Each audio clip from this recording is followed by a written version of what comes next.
I think Satan thought this was the end game.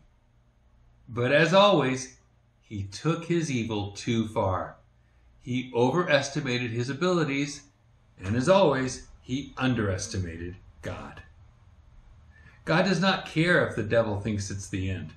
It's not over till God says it's over. And brothers and sisters, it's not over. In 2009, careful photographers were allowed to put the Codex Sinaiticus online. The powers that be were certain that their best text, their proof text, literally was unassailable. So why not put it online? But the enemy always goes too far. Unseen spiritual forces lay behind this global agenda to get Christians, as well as everyone else, to set aside the King James Bible and similar translations in other languages so the Roman Catholic system could move unopposed to set up one world Bible for one world religion. But something went wrong. Hi, I'm David Daniels from Chick Publications. There are people who are trying to lift up the Codex Sinaiticus all over again and to put down anyone who trusts in God's preserved words in English, the King James Bible. Believers, I want to encourage you in your faith. And you who have some doubts, please consider the evidence. I invite you to go to www.codexsinaiticus.org website. It has amazing information. It tells about the meticulous work of some professional photographers. You can see some of their state-of-the-art equipment. You can bask in the science-y stuff all over the place. Seriously, it is a geek's paradise. By geek, I mean text geek or history geek or paleography geek. Even theology geek, if you don't mind the heresies and Gnosticism in the text of the Sinaiticus. Anyone who tells you these photographers didn't do their job with extreme dedication, I think that person has an agenda. Seriously, they should give up on that kind of slander or libel of these professionals. I have nothing but respect for them. They worked really hard to give us beautifully detailed photos of each page of the Sinaiticus parchments. I took those high definition, highly accurate photographs and I made a huge mosaic out of them and had them printed as a poster. No picture was retouched or modified in any way. They are exactly as they came, straight from those photographs. That made it easy to look at the whole of the Sinaiticus in a single glance. And that's why I put it on the cover of Is the World's Oldest Bible a Fake? The trick to unraveling mysteries is to ask really simple questions. From my childhood, friends would notice the red birthmark on my face. And they'd ask, "What's that red stuff on your face?" That's a simple question, isn't it? They didn't ask because they were mean. Well, not every time. They asked because they noticed the massive difference between that red and the rest of my skin. It's different, so that must mean something. It's the same with the Sinaiticus. Look at all the darker, stained pages. See how it makes them look older? Then look at the 86 pages of white. It's striking, isn't it? Don't blame the photographers. They had a whole list of rules to follow to ensure accuracy. These guys were smart. Don't blame the cardboard the animal skins were set on. Don't blame the equipment.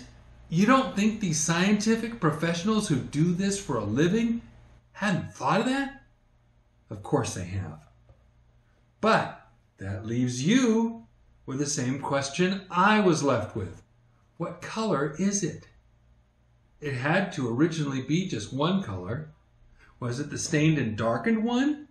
If so, then how come those 86 pages, those 86 sides of animal skin, are so white?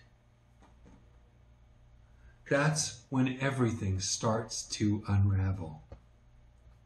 In 1844, and to this day, those 86 pages, 43 folia, 5 complete quires of 16 pages each, plus 3 extra folia, sheets cut in half, were and are white. In 1845 and 1850, a Russian religious official named Archimandrite Porfiry Uspensky visited, investigated, and wrote about the parts of the Sinaiticus Bible that were still intact, and he said they were white. But in 1859, Tischendorf convinced the Russian Tsar, through his wife, to give him lots of money, which he threw around like a rapper, and by hook or by crook, he got the rest of that bound book. His next report on it said that the pages were souflava, yellowed, stained, just like we find them today. So let's ask the simple questions. 1. How did it get like that? 2. Who changed it? 3. If Tischendorf didn't do it or approve of it, then why didn't he protest it? He had easy access to the 43 folia from 1844. He knew the difference. Now comes the big question I've asked all sorts of people. 4. If you believed you had the world's oldest Bible, why would you stain it? Why would you risk ruining it? Here are the answers that I've come to. 1. The rest of the book got stained between 1850 and November 1859. 2. Tischendorf stained it or approved of whoever did stain it. 3. Tischendorf didn't say anything about it because he hoped A, no one would notice, and B, people would think the Bible was older than he found out it was. And 4, Tischendorf felt he had to stain it. He didn't want others to discover the truth that it was a modern creation. That would ruin his plans. Not only might the Vatican renege on their promise to let Tischendorf work with the Vaticanus that they kept under lock and key, but the scholarly world wouldn't give him the gold and the glory he felt he deserved. I don't say these things lightly. I've spent time reading his biographies and writings and histories, checking the Sinaiticus manuscript over and over, every way I can think of.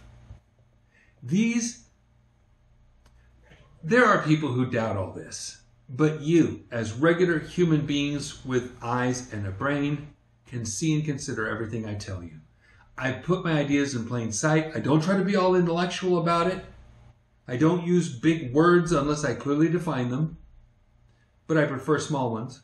I want you to know the truth. And I want you to be able to look at the evidence and come to your own conclusions. Is the world's oldest Bible a fake? I put each idea and each question in its own chapter. There are 31 chapters. That's a lot of different ideas. If any one of those chapters is correct, we've got a fake on our hands. It cannot be the most ancient, complete New Testament plus some Old Testament and Apocrypha. It has to have been written centuries later. And it is part of an agenda. The agenda was very simple. The Vatican wanted their Codex Vaticanus to pave the way for a new Bible. But the paleographers wouldn't trust just one manuscript so different from the many texts supporting the King James. They needed a second. And that's where I think they took advantage of the recently created manuscript that had just been sent from Mount Athos in Greece to St. Catherine's Monastery in the Egyptian peninsula. The scholars were already taught to hate the received text in the very doctrinally clear King James Bible. It didn't matter that the Sinaiticus differed from the Vaticanus in thousands of places. It didn't matter that both Sinaiticus and Vaticanus had places that were poorly written twice, skipped or erased and rewritten. All that mattered was that Sinaiticus and Vaticanus did not agree with the King James and the many supporting manuscripts. Then you know what happened? A great change. Once they got both Sinaiticus and Vaticanus to play with. Lo and behold, the Protestant scholars suddenly found themselves agreeing with the Catholic scholars. Instead of the Catholic Inquisition threatening Christians with death for believing in the scriptures as they did with their forefathers, the Protestants just handed over their Bibles to be fixed by Rome's favorite texts, matching them to various changes and omissions in the Sinaiticus and Vaticanus. The result was what Rome wanted. That it was a Bible so subtly corrupt that the serpent himself must have been proud. It contradicted itself in crucial places. It removed powerful words that would have inspired faith. And it got doubting notes inserted into the footnotes by big-name scholars to make the doubters look like they were right after all. Ask your preacher or professor to show you his Bible. Ask him if he believes every word of that book he is holding in his hands. If he does not, then he was affected by Sinaiticus. It's that serious. And I'm not coming from the beginning of a trend prophesying that horrible doubts or disbelief and rebellion will happen with these subtle changes. I'm coming from the end of history, simply pointing out what all the surveys loudly state. In those that didn't trust the King James, all these horrible doubts, disbelief, and rebellion have already happened. Those added and removed words were past tense effective. They caused past tense people to lose their faith in God's words, or that God even kept his promise to preserve his words. The devil thought that this was the end. But then in their overconfidence, they let the truth slip out. For generations, no one had seen the Sinaiticus. And they took by faith the very teachings that caused them to doubt God and his words. But then they made them openly visible in 2009. And now anyone can see the truth.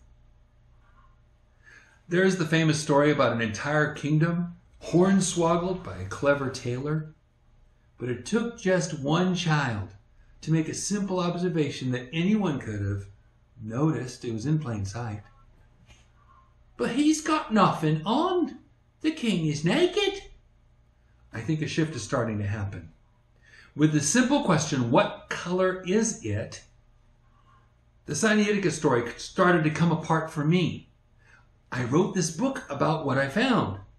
And I documented the progress of the research on my YouTube channel as soon as I found a new element to talk about, a new simple question to ask, or a new piece of evidence to share. And now many of you, brothers and sisters, are taking the torch and asking those questions. It's high time that we did.